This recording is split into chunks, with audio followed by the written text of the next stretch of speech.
নমস্কাৰ মই এপলিনাৰ লৈ আহিছো এবুটত star cement present time at big breaking ৰাজপথত এবাৰ ভিআইপি বাহনৰ চালকৰ উদ্ভণ্ডালি ই ৰিক্সা চালকক প্ৰহাৰ আৰু ই ৰিক্সাত যাত্ৰা কৰা মহিলা যাত্ৰীকো প্ৰহাৰ কৰিছে ভিআইপি বাহনখনৰ চালকে এটা ভয়ংকৰ পৰিস্থিতিৰ সৃষ্টি হৈছে সামান্য এটা ঘটনা কেন্দ্ৰ কৰি পথৰ কাষত ৰখাই থোৱা এখন বলেৰো বাহনত মাত্ৰ সামান্য ঘহনি খাইছিল এখন ই ৰিক্সা আৰু যাক লৈ সৃষ্টি হৈছে এই পৰিস্থিতি লৈছে এই মুহূৰ্তত star cement Time a big breaking.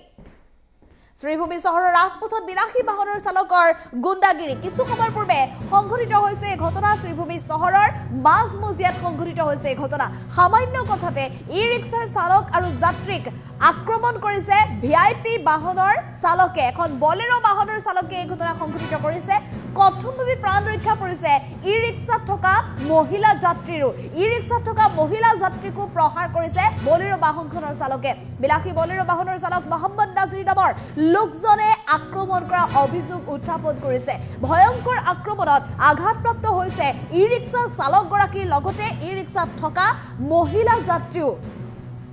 এই ভয়ঙ্কৰ কাণ্ডৰ পিছতে ৰাজপথে সৃষ্টি হয়েছে উত্তপ্ত পৰিস্থিতি স্থানীয় লোক প্ৰত্যক্ষদৰ্শী আৰ আৰক্ষীয়ে পৰিস্থিতি নিয়ন্ত্ৰণ কৰিবলৈ চেষ্টা কৰিছে ঘটনাস্থলীত বৰ্তমান শ্ৰীভূমি আৰক্ষী উপস্থিত হৈছে বুলি জানিব পৰা গৈছে নিশা হলে একাংশ বাহন চালকৰ ৰাজপথত উদ্ভণ্ডালি দেখিবলৈ পোৱা যায় আজিৰ দিনটোতো তেনে এটা ঘটনা সংঘটিত হৈছে নিশা উদণ্ড বাহন চালকে শ্ৰীভূমিৰ ৰাজপথত সংঘটিত কৰিছে উত্তপ্ত পৰিস্থিতি পথৰ কাষত ৰখাই থোৱা আছিল এখন বলেৰো বাহন আৰু এই বলেৰো বাহনখনত যেতিয়া পথৰ কাষত ৰখাই থোৱা হৈছিল তেনে অৱস্থাতে এখন ই ৰিক্সাই সামান্য ঘহনি খাইছিল ই ৰিক্সাখন সামান্যভাৱে বলেৰো বাহনখনত ঘহনি খাইছিল কিন্তু সেই ঘটনা কেন্দ্ৰ কৰি প্ৰথমতে ই ৰিক্সা চালকজনক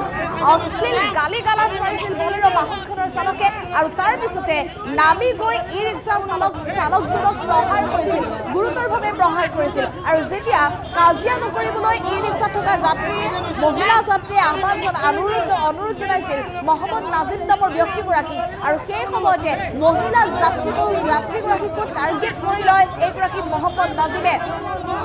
ই ৰিক্সা চালকগৰাকীৰ লগতে মহিলা যাত্ৰীকো গুৰুতৰভাৱে প্ৰহাৰ কৰিছে মোহাম্মদ নাজিম নামৰ ব্যক্তিগৰাকীয়ে আৰু সমগ্ৰ ঘটনা কেন্দ্ৰ কৰি শ্ৰীভূমিৰ মাজমজিয়াত দেখিবলৈ পোৱা গৈছে নিশাৰ ভাগত এনেধৰণে উত্তপ্ত পৰিস্থিতি সামান্য এটা ঘটনা কেন্দ্ৰ কৰি এনেধৰণে হাহাকাৰ পৰিস্থিতি দেখিবলৈ পোৱা গৈছে শ্ৰীভূমিৰ ৰাজপথতে আৰু কিছু সময় পূৰ্বে সংঘটিত হৈছে এই ঘটনা প্ৰায় দেখিবলৈ পোৱা যায় নিশা হলে একাংশ বাহন চালকে কেতিয়াবা যদি মুৰাদমুক্ত হৈ এনেধৰণৰ ঘটনা সংঘটিত কৰে আৰু কেতিয়াবা একাংশ সাধাৰণ যিসকল চালক আছে কোনোবাৰে তেওঁলোকে 10 টকা 20 টকা যাত্ৰী উঠাই 2 টকা লৈ দিনটোত তেওঁলোকৰ মাত্ৰ 3-4 টকা তেওঁলোকৰ পকেটত লৈ ঘৰলৈ উভতি যায় কিন্তু সেই লোকসকলক আক্ৰমণ কৰে একাংশ ভিআইপি বাহন চালকে ভিআইপি বাহনৰ গৰাকীয়ে আক্ৰমণ কৰে এক প্ৰকাৰ ক'বলৈ গ'লে ৰিক্সা চালক ই ৰিক্সা চালক এনেধৰণৰ লোকসকলক যেন তেওঁলোকে মানুহ বুলি গণ্য নকৰে ৰাজপথত একাংশ উদণ্ড চালকৰ বাবে আচলতে ৰাজপথত অন্য লোকে চাইকেল চলাবলৈ পাৰাপাৰ হ'বলৈ বা বাহন চলাবলৈ ভয় কৰা পৰিস্থিতিৰ সৃষ্টি হৈছে ইমানেই বেয়া পৰিস্থিতিৰ সৃষ্টি হৈছে আজিৰ দিনটোত শ্ৰীভূমিৰ ৰাজপথত এয়া দৃশ্য দেখিবলৈ পোৱা গৈছে কিদৰে সৃষ্টি হৈছে উত্তপ্ত পৰিস্থিতি চাওক পথৰ কাষত এখন বলেৰো বাহন ৰখাই থোৱা আছিল কিন্তু পথৰ কাষত ৰখাই থোৱা বলেৰো বাহনখনত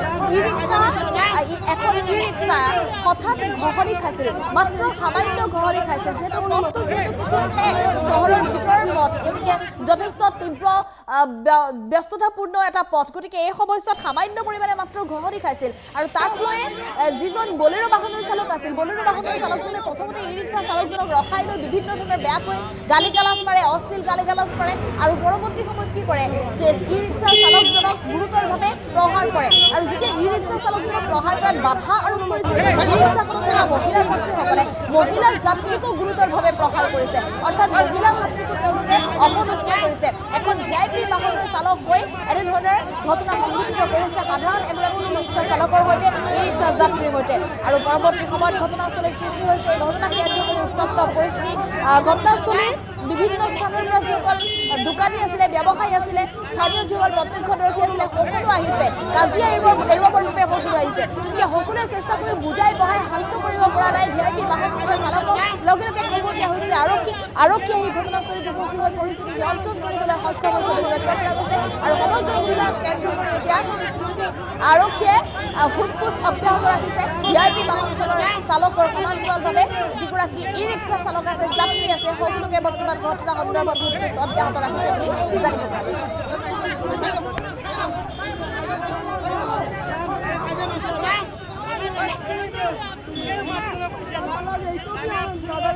শ্রীভূমি শহর না এটা কি বাংলাদেশ? আমার তো মনে হচ্ছে যে এটা বাংলাদেশ এর রূপান্তরিত হচ্ছে। যেভাবে একজন মুসলিম ধর্মাবলম্বী মানুষ হঠাৎ করে একজন টাউনের ভিতরে আমাদের একজন মহিলা এবং ওনার স্বামী একটি টুকটুকিয়ে যাচ্ছেন, আর একজন শিলচরের কাটাগালের একজন বাসিন্দা মুসলমান, ওনার গাড়ির মধ্যে টুকটুকিটি লেগে যায়। লাগার পরে উনি নেমে টুকটুকি ধরতে যান এবং ধরার সঙ্গে সঙ্গে গাড়ির মধ্যে যে প্যাসেঞ্জার ছিল একজন ভদ্রলোক এবং ভদ্রমহিলা, ভদ্রলোককে মারেন। তার সঙ্গে ওনার স্ত্রী যখন আটকাতে যান ওনার স্ত্রীকে এইভাবে মারতে আরম্ভ করে। এই যে এটা কি, এটা হলো জেহাদি মানসিকতা, বাংলাদেশপন্থীর মৌলবাদীর মানসিকতা। যেভাবে আমরা দেখতে পাচ্ছি যে বাংলাদেশে যেভাবে হিন্দুদেরকে অত্যাচার করা হচ্ছে, এই বাংলাদেশপন্থী মুসলমানের যে মানসিকতা, এই মানসিকতা এখন আমাদের গোড়াকে আসছে। এই মানসিকতা যাতে ধ্বংস হয়, শেষ হয়, তাই আমি বৃহত্তর সনাতন সমাজকে, বৃহত্তর যে সমাজ আছে অন্য সমাজ, সব সমাজ যাতে এগিয়ে আসার জন্য আমি অনুরোধ করছি। শ্রীভূমি শহর না এটা কি বাংলাদেশ? আমার তো মনে হচ্ছে যে এটা বাংলাদেশ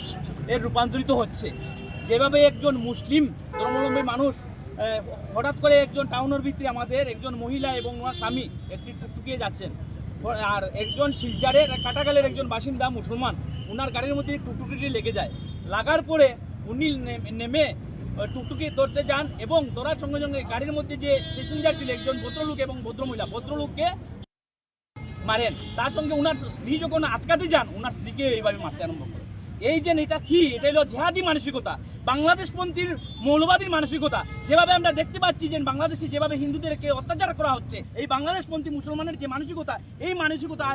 এখন আমাদের গোড়াকে আসছে। এই মানসিকতা যাতে ধ্বংস হয়, শেষ হয়, তাই আমি বৃহত্তর সনাতন সমাজকে, বৃহত্তর যে সমাজ আছে অন্য সমাজ, সব সমাজ